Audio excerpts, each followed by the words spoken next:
Good evening, ladies and gentlemen. You're on to the evening news on My Media Prime. Thanks for joining us for the 6:30 edition of the news live from Studio A at Fengudron Bange in Douala, the economic capital of the country. Gienda Pelgrin Blanche King is my name. Minister of Territorial Administration, Paul Atanganji, has once again called on all those still in the bushes to drop down their arms and be reintegrated into the society. He made this call recently during the inauguration of the renovated office of the divisional officer for Bafut subdivision in the northwest region of the country. The office of the divisional officer was burnt down recently by separatists. Von Quinta has details in the following report.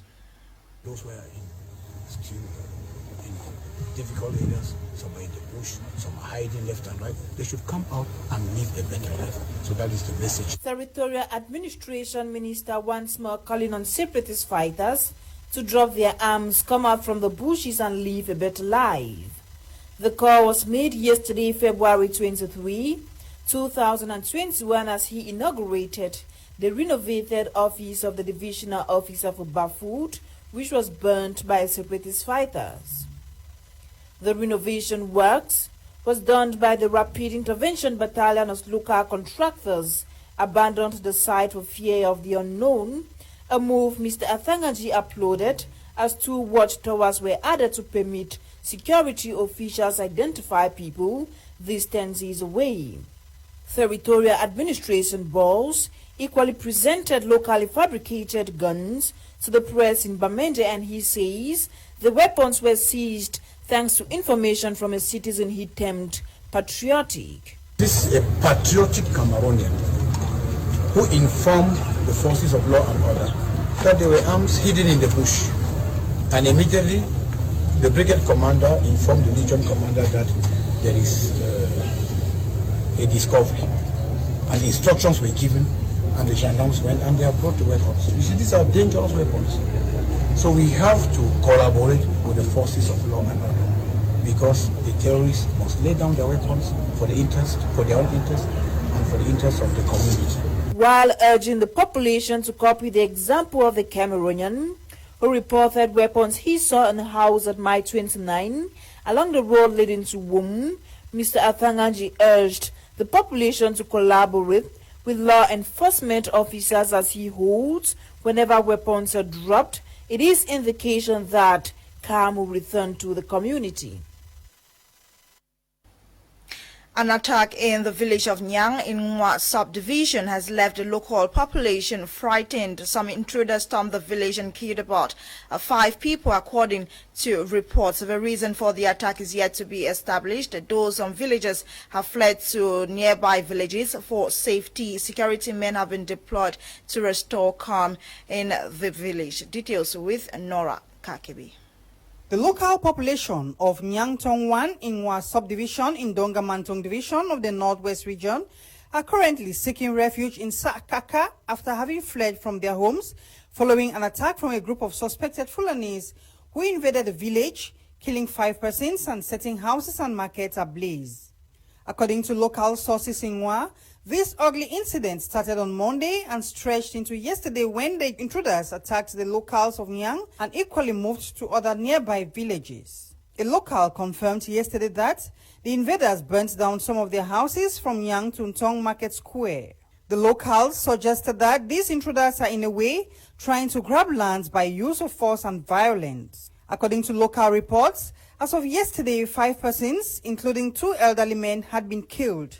It is unclear what their motive is, but what is certain is that clashes between the Fulanis and the host communities in the subdivision have been recurrent since the socio-political crisis in the restive regions of the country.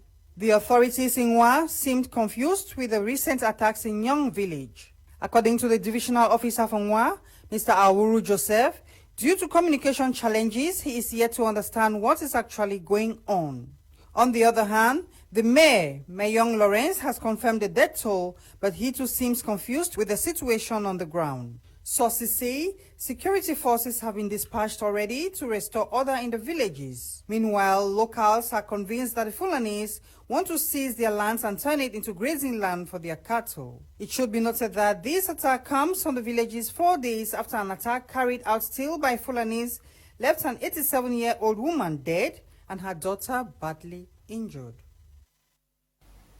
Some survivors of rape have promised to fight against the act and other forms of gender-based violence in the country. They met recently in Kumba during a press conference organized by Rescue Women Cameroon. Some participants shared their sad story, talking against the stigma attached to them. Details in the following report compiled by Tamfu Sidwan Dembia.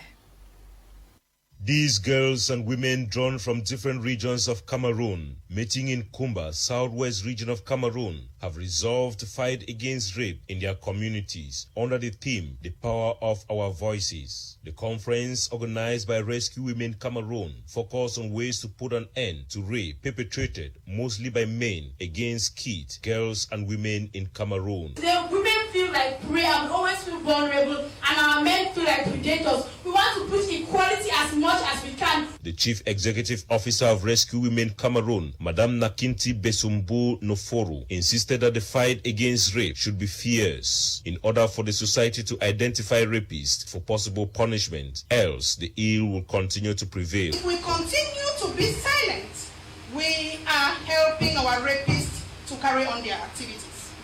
Participants narrated their stories, some of whom did that for the first time after being raped many years ago. I've never had the opportunity to sit amongst many other people who equally share their experiences. When I heard others saying their story, I was courageous enough to come out of my shell and tell my story. On the legal implications of rape, Barrister Marie Abanga, CEO of Hope for the Abused and Battered, told participants that there is no excuse for rape and ignorance of the law is not an excuse, quoting from the Cameroon Penal Code, section 296, which says there is a punishment for rape. Whoever by force or moral ascendancy compels any person, whether above or below the age of puberty, to have sexual intercourse with him. Participants expressed happiness after attending the conference and said they will carry the message along in their various communities, ensure that there is enough awareness creation. So I've learned to develop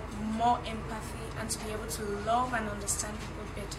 It has done so many good to me, and I would like take it and educate my colleagues. And I believe SUBA 2021 has not only given us strategies on how to curb it, but has given us strategies on how to live with it. The CEO of Rescue Women Cameroon believes that the conference comes at a time when most people are being raped, but the stories remain unknown to the public due to stigma. A lot of survivors are suffering on their own. They do not have people to share their stories with. They are dying in silence, thinking that they are the only ones in that situation. So I tried to create this platform where survivors can come together, share their stories, go through the healing process together, and then come together again to strategize how we are going to fight against rape in our communities. Participants also agreed to be advocates against rape and other forms of gender-based violence in Cameroon. Minister of Public Works Emmanuel Nganu-Jumesi has reviewed road construction projects in the country. This was during a 3-day meeting from February 22, 2021 to today, February 24, 2021 at the conference hall of the Ministry of Public Works in Yaoundé. The meeting session is aimed at facilitating quality control firms and contractors, identifying constraints of the progress of works in order to consider corrective measures. Audrey Zatsa completes the story. C'est dans la salle des conférences du ministère des Travaux publics que se tient depuis lundi 22 février une session pour le planning d'exécution des projets chantiers routiers qui doivent être livrés en 2021, notamment les premières sections des autoroutes Yaoundé-Douala, Yaoundé-Nsimalen et Kribi-Lolabé. Cette revue des projets routiers, présidée par le ministre des Travaux publics, Emmanuel Nganu-Jumesi, et qui s'est achevée ce jour, a débuté avec première phase le projet de construction de l'autoroute Douala-Yaoundé. Voici 3 années d'échange de correspondance.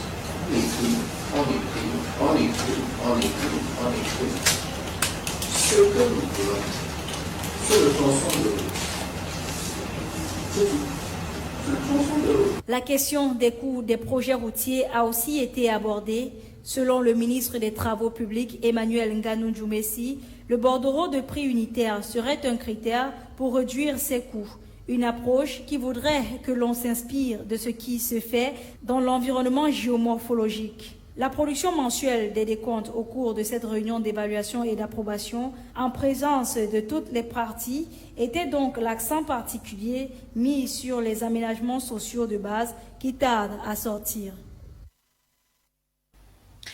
4 boys between the ages of 19 and 22 have been using the name and face of legendary Cameroonian footballer and former captain of the Indomitable Lions of Cameroon, Samuel Eto'o, to scam people have been apprehended by law enforcement officers and are currently at the Judicial Police Station, Bonanjo, Douala, after having been presented to the public on Tuesday, February 2021.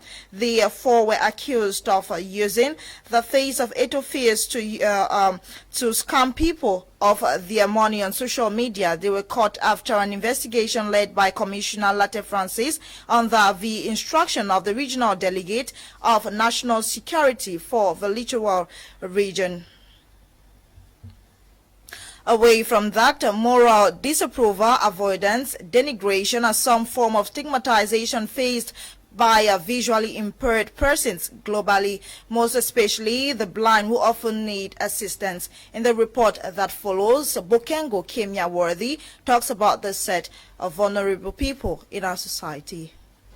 Blindness is the inability to see due to injury, disease, a congenital condition, and more. Around the globe, there exist an estimated 36 million people who are sufferers of this health condition. Too often, blind persons live in isolation born from societal stigmatization and are mostly considered too needy and helpless by people around them. However, this seems not to be the case of some group of blind persons who visited the Bamenda market singing songs of praise.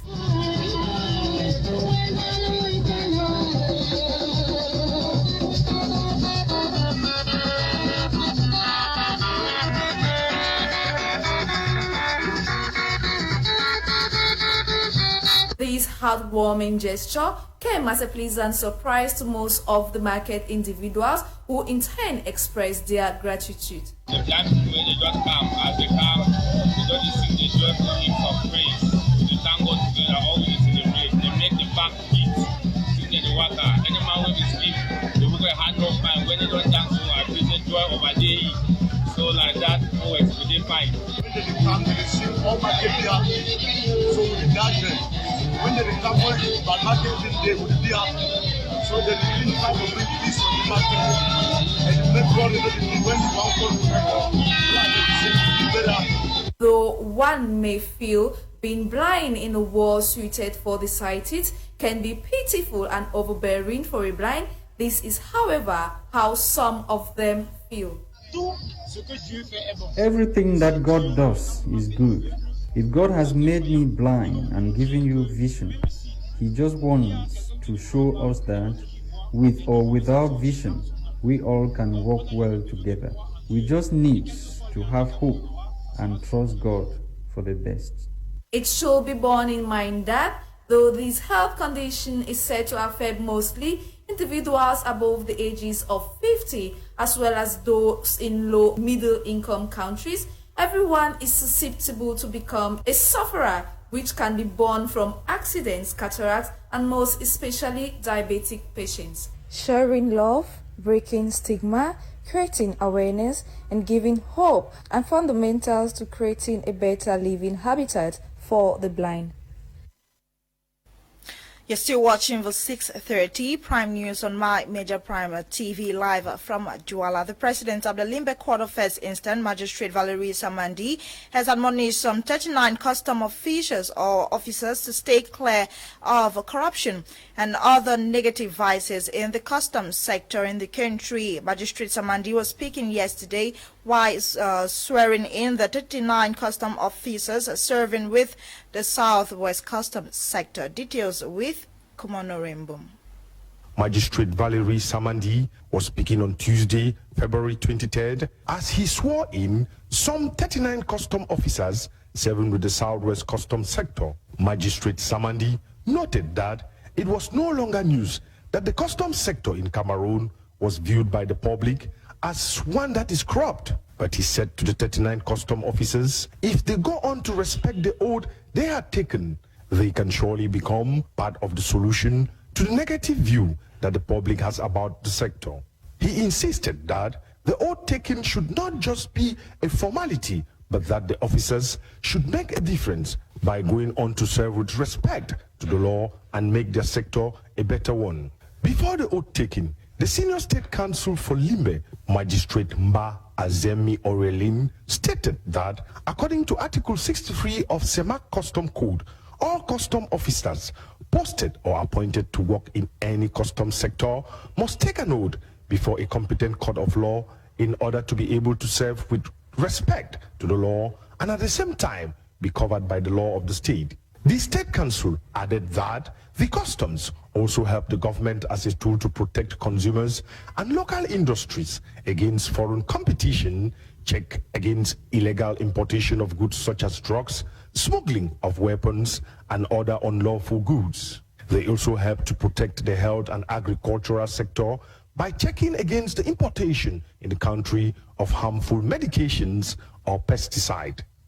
The Registrar-in-Chief, Ludwig Makaka William, and his collaborators went on to present various degrees that were signed in 2020 by the Minister of Finance, Louis Paul Motaze, transferring some of the officers to come and work in the Southwest Customs Sector. Amongst them were the Brigade Commander of the Active Brigade, Commander Kandem Achille, and Captain Athanasius Idia.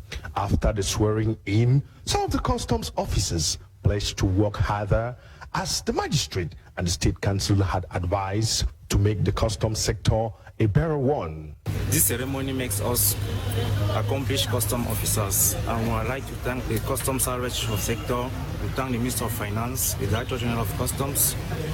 We promise to do our job diligently, professionally, and we promise also to be at the service of the state. The second phase of the day's activities continued at the Regional Customs Sector Office in Bota, with the Chief of Sector presiding over the first quarter coordination meeting of the sector for the 2021 financial year.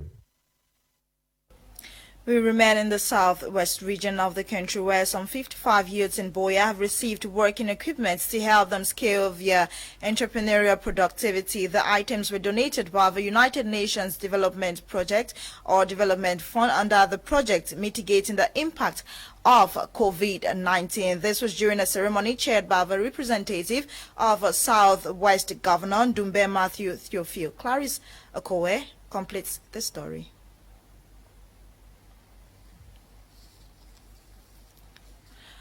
We revisit that story from the southwest region or from Boya in a subsequent edition of the newscast. Meantime, let's go out of the country, where Guinea has relaunched Ebola vaccine campaigns after new cases of Ebola virus were recorded in the country. Local government officials have already received jabs of the vaccine, encouraging locals to receive their vaccine so that the virus or the epidemic can be completely eradicated in the country. This and more up ahead in the following report. Protests in Niger have turned violent, with tires set alight and opposition supporters facing off with police as opposition candidate Muhammad Osman claimed victory in Sunday's presidential election. According to Osman Muhammad, the compilation of results in their possession through representatives in various polling stations gave a 50.3% victory as against 49.70% for the ruling candidate. Though provisional results are still to be confirmed by the Constitutional Court. The former president alleged fraud before the results were declared, and his campaign said there had been theft, ballot box stuffing, and threats against voters without evidence. According to Electoral Commission, voter turnout was pegged at 62.91%. The vote is supposed to usher in Niger's first transition from one democratically elected leader to another after President Muhammadu Sofu announced he was stepping down after 2 5-year terms. Niger has been marred by coups since the country's independence from France in 1960. It is currently affected by a spillover of violence from 2 jihadist insurgencies in neighboring Mali and Nigeria.